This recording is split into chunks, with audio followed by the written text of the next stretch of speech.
Joseph Roche, bonjour.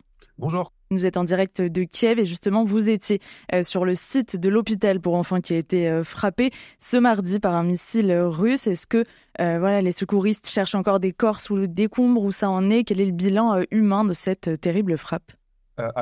Pour l'instant, en fait, il y a eu une vague de missiles à travers toute l'Ukraine et en particulier sur Kiev. C'est la plus grande attaque aérienne depuis le 29 décembre selon les autorités de Kiev, selon le maire Vitaly Klitschko. Et pour l'instant, il y a toujours des recherches de corps, notamment à l'hôpital Ormadit qui a été touché.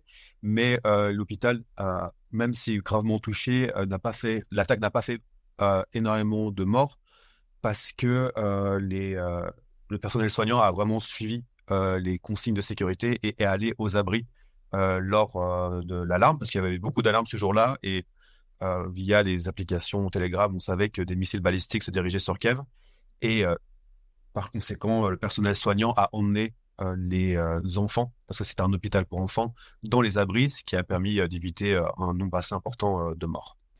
Dans le même temps, Moscou nie sa responsabilité quant à cette frappe, assurant avoir visé et touché, je cite, des installations militaires, affirmant que les images prouvent que les dégâts seraient causés par la chute d'un missile antiaérien ukrainien. Est-ce qu'il y a un poids de ces fake news dans le conflit? Est-ce que vous constatez qu'il est croissant? Oui, complètement. La Russie, depuis bien avant la guerre d'invasion de 2022, a toujours utilisé la guerre d'information pour faire passer son narratif. Elle a ses relais dans l'ensemble de l'Union européenne, mais aussi aux États-Unis, avec des blogueurs, des politiciens qui promeuvent les théories et les narratifs du Kremlin. Mais c'est un peu la phrase de Goebbels, c'est monter, monter, monter, il restera toujours quelque chose. Mais les différentes analyses en OSIM qui ont été faites sur l'attaque notamment de l'hôpital Ormadid montrent qu'il s'agit bien d'un missile KH russe qui a été tiré depuis la Russie et en aucun cas, comme le dit le ministre des Affaires étrangères russe, à un missile patriote américain. C'est pas la première fois que la capitale ukrainienne est touchée depuis le début de cette guerre d'invasion russe. Mais pour autant, est-ce que là, vous avez l'impression, vous couvrez cette guerre depuis un moment déjà, qu'il y a un nouveau stade franchi par la Russie, qu'il y a un mouvement encore plus violent que ce que c'était jusqu'à il y a quelques semaines peut-être? Alors, sur la capitale de Kiev, pas forcément. La capitale est régulièrement frappée par des missiles, mais la grande différence qu'il y a aujourd'hui, c'est que Kiev, jusqu'il n'y a pas encore très longtemps, était encore protégée par les missiles antiaériens et les systèmes de défense antiaériens qui étaient fournis par les États-Unis. Mais avec l'aide qui a eu lieu au Congrès, le retard de l'aide américain au Congrès qui a été bloqué pendant 6 mois, ainsi que les tergiversations différentes des alliés de l'Ukraine, font qu'aujourd'hui, la capitale est beaucoup moins couverte par les systèmes de défense antiaériens qu'elle l'était par le passé, laissant beaucoup plus de fenêtres d'opportunité pour la Russie de frapper sur la capitale. Par exemple, sur les 38 missiles qui ont été tirés par la Russie ce jour-là à travers tout le pays, seulement 30 ont été arrêtés par les systèmes de défense antiaérien ukrainiens. Et quand j'en discute avec des populations civiles ou par exemple les officiels, lorsque j'étais sur place, ils me disaient qu'ils ne comprennent pas pourquoi les Occidentaux attendent à ce point pour leur envoyer des systèmes de défense antiaériens. Il y a aussi la question de savoir pourquoi est-ce que l'OTAN, depuis par exemple la Pologne ou la Roumanie, ne défend pas le territoire ukrainien. Donc c'est toutes des questions qui se posent, mais il n'y a pas forcément une augmentation de la pression. C'est juste que l'Ukraine est plus en difficulté par rapport à l'approvisionnement depuis quelques mois. Donc c'est très concrètement la preuve, entre guillemets, de ce besoin du soutien international. Il y a encore une aide qui a été décidée là à l'OTAN.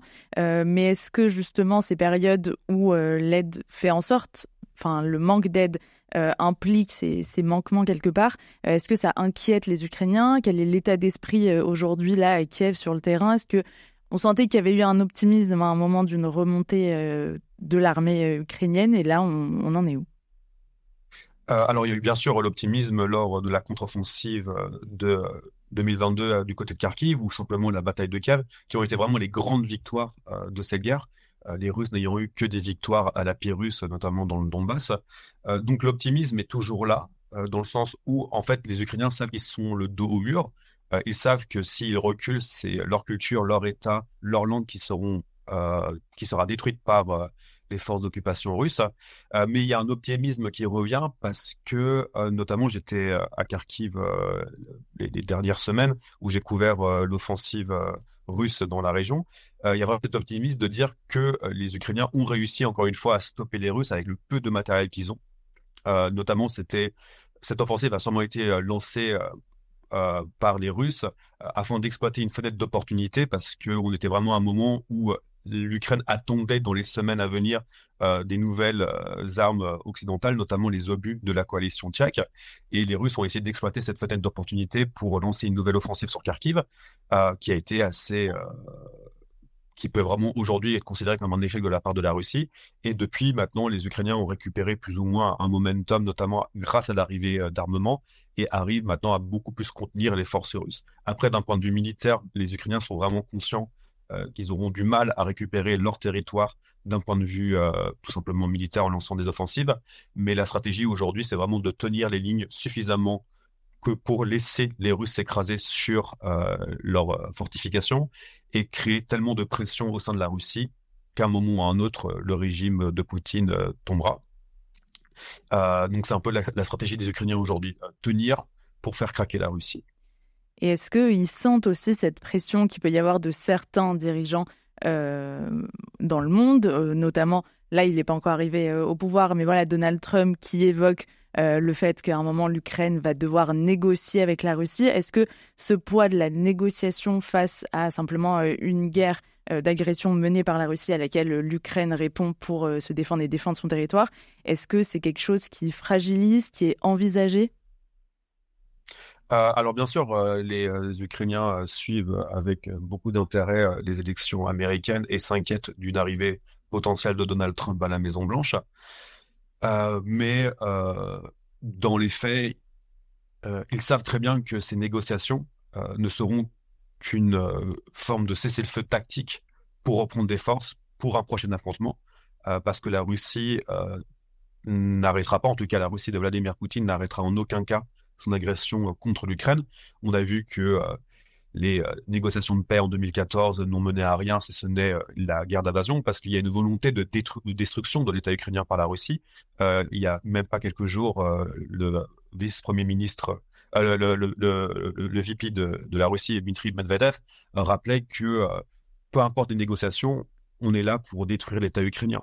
Donc, ils s'en cachent même pas. Le discours officiel est vraiment la destruction de l'Ukraine. Donc, ce sera juste un cessez-le-feu tactique afin de reprendre des forces potentiellement pour un prochain affrontement. Donc, c'est comme ça que les Ukrainiens le voient, en sachant pertinemment qu'une négociation de paix dans l'état actuel des choses sera qu'une capitulation, donc l'abandon de 20% de leur territoire, mais mènera vers une autre guerre. Est-ce que la perspective d'adhésion de l'Ukraine à l'OTAN, à l'Union européenne, c'est une volonté profonde au sein du peuple ukrainien, c'est une source d'espoir où là, pour l'instant, la guerre est trop dure et donc ça apparaît pas comme une solution de toute façon à court terme ou à moyen terme? De toute manière, malheureusement, pour les Ukrainiens, à court terme, à moyen terme et même à long terme, tant qu'il y aura une pression russe sur l'Ukraine, l'Ukraine ne pourra en aucun cas ni rejoindre l'OTAN, ni rejoindre l'Union européenne. C'est la stratégie qu'avait mis en place Vladimir Poutine aussi bien pour l'Ukraine que pour la Géorgie, et c'est aussi quelque chose qu'il est en train de mettre potentiellement en place pour la Moldavie, à savoir créer des zones de tension, de chaos et de guerre pour empêcher l'adhésion de ces pays qui considèrent comme étant son étranger proche pour la Géorgie et comme étant la Russie pour l'Ukraine, pour l'empêcher de rejoindre le camp occidental, malgré une volonté assez importante des Ukrainiens du moins de rejoindre l'Union européenne et l'OTAN, un peu sur le modèle des pays baltes, en sachant pertinemment que seule l'OTAN et l'Union européenne pourront protéger l'Ukraine de la menace russe. Joseph Roche, une dernière question. Il nous reste peu de temps, mais peut-être aussi votre perception en tant que journaliste à couvrir cette guerre depuis un moment maintenant.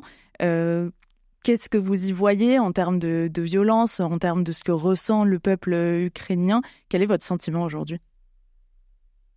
Je dois dire que, alors moi je couvre la guerre en Ukraine depuis mars 2022 et je dois dire que je suis continuellement impressionné par la résilience des Ukrainiens.